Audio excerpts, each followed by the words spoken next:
आप सभी प्रिय दर्शकों का स्वागत है। बात करेंगे फ्यूचर ग्रुप के स्टॉक्स के बारे में।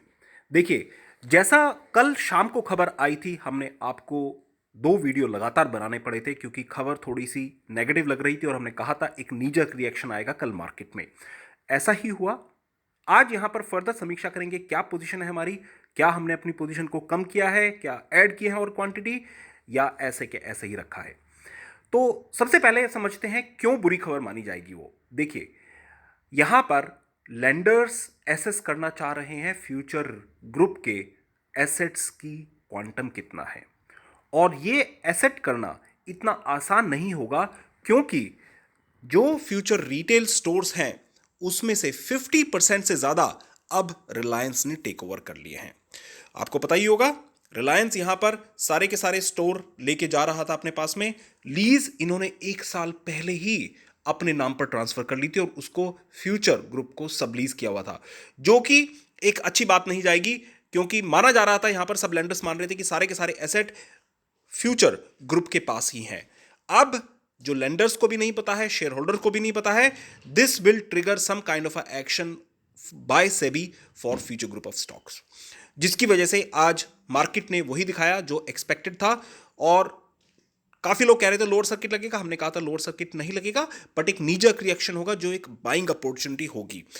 तो इन्वेंट्री का टेक ओवर चल रहा है। इन्वेंट्री का भी मालूम नहीं है कितनी इन्वेंट्री फ्यूचर ग्रुप के एसेट्स हैं, कितनी इन्वेंट्री रिलायंस के हैं, क्योंकि ज्यादातर इन्वेंट्री वहां पर रिलायंस ने दी थी, और क्योंकि फ्यूचर ग्रुप वहां पर पेमेंट ओवरड्यू है तो हो सकता है रिलायंस उन इन्वेंट्री का स्टॉक उन पेमेंट के रेफरेंस में भी ले ले। तो ये फर्दर बैड न्यूज हो सकती है, जिससे फ्यूचर ग्रुप के जो एसेट्स हैं वो एक खाली डब्बा बन के रह जाएगा, कोई ज्यादा पोजीशन नहीं रह पाएगी उन एसेट्स में। तो यहां पर जियो मार्ट ने जो सप्लाई प्रोवाइड की थी वो सारी की सारी अब यहां पर शायद रिलायंस खुद से ले रहा है supply, as it is, as per the person close to the matter, जिसकी वजह से आज स्टॉक मार्केट ने काफी नीजक रिएक्शन दिखाया है। देखिए, inventory of course Jio mart के ऑर्डर से ही आई थी और वहां पर वो उनको भेज रहे थे, उनका इनवॉइस भेजा, इनवॉइस पेमेंट नहीं हुआ तो इन्वेंट्री को भी अपने ऊपर कंट्रोल कर सकते हैं, जैसे उन्होंने स्टोर्स की लीज को कंट्रोल किया है। तो यहां पर सुनने में आ रहा है, as per the Jio mart official, जो इन्वेंट्री का स्टॉक है वो सारा का सारा रिलायंस रिटेल के पास आएगा, और यहां पर रिलायंस ने उसको रीब्रांडिंग स्ट्रेटेजी शुरू कर दी है, अपने रिलायंस के तरह से उसको कर रहे हैं। तो बिग बाजार प्रॉबेबली यहां पर नाम अब एटलीस्ट, अगर डील जल्दी से पूरी नहीं होती है तो हो सकता है बिग बाजार का नाम यहां पर मार्केट से ही निकल जाए, और वो सारे के सारे फिर रिलायंस फ्रेश या रिलायंस रिटेल या रिलायंस बाजार, जो भी वो चाहेंगे उसके हिसाब से उसको कर सकते हैं। पर यहां पर प्रॉब्लम जो होगी वो होगी अमेजन की। अमेजन नहीं चाहेगा कि कस्टमर इनके यहां से इस तरह से इरोड हो जाए, और जिसकी वजह से वो अभी यहां पर डिस्कशन चल रहा है उनके और Amazon, Reliance and future group along with, आज की मीटिंग है जैसा हमने आपको कल के वीडियो में बताया था, state bank of India and bank of India, ये दोनों की पार्टिसिपेंट्स हैं फ्रॉम बैंकिंग फेटर्निटी परस्पेक्टिव, क्योंकि इनका सबसे ज्यादा लोन है इस पे, और ये इसको बता रहे हैं कि आपको क्या यहां से लेके जाना चाहिए फर्दर इसको अपने पोर्टफोलियो में कि नहीं, वो कैसे डील को नेगोशिएट कर रहे हैं, क्या होगा उसकी सारी डिटेल अभी नहीं आई है, meeting is still going on.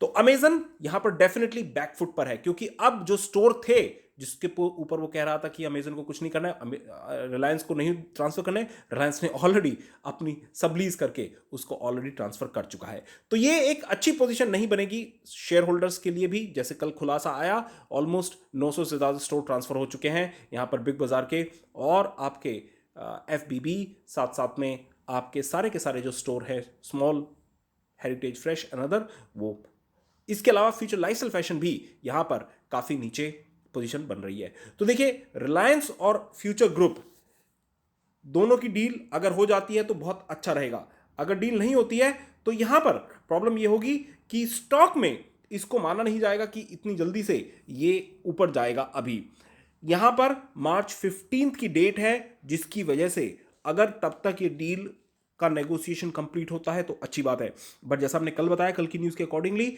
यहां पर अब ये मार्च 15 तक शायद नहीं होगा कंप्लीट, और सुप्रीम कोर्ट से उसको फर्दर एक्सटेंशन के लिए बात की जाएगी।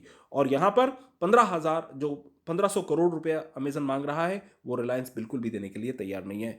फ्यूचर ग्रुप यहां पर अब ऐसी स्कूप पोजीशन पे पहुंच चुका है कि ज्यादा दिन अगर इसी पोजीशन में रहा तो इट विल डाई इटसेल्फ। ये एक बहुत चैलेंजिंग होगी, इसीलिए डील का होना और फ्यूचर ग्रुप का सर्वाइव करना रिलायंस के ऊपर बहुत ज्यादा डिपेंड करता है। अब रिलायंस ने बोल दिया था कि हम उतनी ही क्वांटिटी में ले रहे हैं इसको, और देखिए आज का भाव अगर देखें तो यहां पर 46 रुपये 50 पैसे के आसपास 4.4% नीचे गिरकर कारोबार कर रहा है। फ्यूचर लाइफस्टाइल फैशन करीब 51 रुपये 15 पैसे के आसपास, ये आज 7% गिरा हुआ है यहां पर। तो मार्केट ने जैसा एक्सपेक्टेड था, एंटिसिपेटेड था, एक नीजक रिएक्शन दिखाया है जिसकी वजह से स्टॉक ने काफ़ी नीचे को काम किया है। हम क्षमा चाहेंगे, ये वीडियो अपने मोबाइल फ़ोन के थ्रू बना रहे हैं तो उसके लिए हम बहुत कुछ इन्फॉर्मेशन जो आपको चार्ट पे लाइव दिखा सकते थे वो नहीं दिखा पाए। साथ साथ में अपनी पोजीशन जो है, जो हमने आपको शायद पता हो, जैसे ही हमारे को मौका मिलेगा हम बनाएंगे। हमारी पोजीशन एज इट इज़ रखी हुई है जैसे हमने आपको बताया था। और साथ साथ में आपको शायद याद हो 3 हफ्ते पहले हमने आपको 2 हफ्ते पहले जीटीटी का ऑर्डर बना के दिखाए थे। हमने इनफैक्ट और भी जीटीटी के ऑर्डर डाल दिए हैं उसमें। अगर प्राइस उस लेवल तक आता है तो वो वहां पर हम फर्दर ऐड करने के लिए तैयार हैं इस स्टॉक को। Please consult your financial advisor and 5% का नियम हमेशा ध्यान रखिएगा। और साथ साथ में अगर आपको लग रहा है कि किसी वजह से आप इसमें कंफर्टेबल नहीं है, 5% के नियम के हिसाब से आपको रख सकते हैं, होल्ड कर सकते हैं तो कीजिए, otherwise if you wish you can exit. हमने अपनी पोजीशन क्लियर कर दी है, we are holding and we will buy at the levels जो हमने आपको पहले बताए थे वहां पर। जय हिंद, जय भारत, बाय गाइस।